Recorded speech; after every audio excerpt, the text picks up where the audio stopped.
Всем покинуть здание. Ежегодно в школах Ленска проводятся тренировки пожарной эвакуации. Так, на днях пожарная тренировка прошла в 3-й школе. О результатах подготовки персонала и о том, как прошли учения, расскажет Светлана Балеева.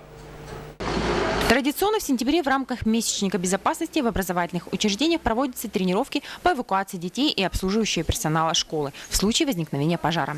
До начала учебного года инспектором отдела надзорной деятельности был проведен противопожарный инструктаж, в том числе и о правилах эвакуации при пожаре.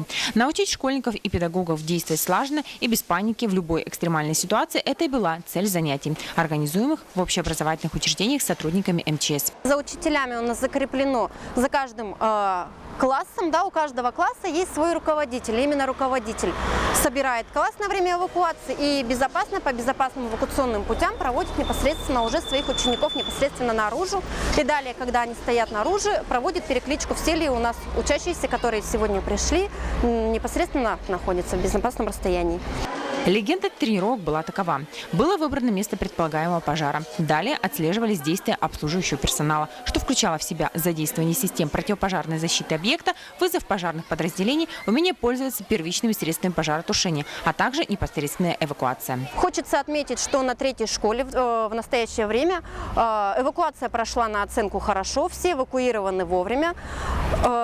Дежурный обслуживающий персонал в полном объеме владеет знаниями по пожарной безопасности.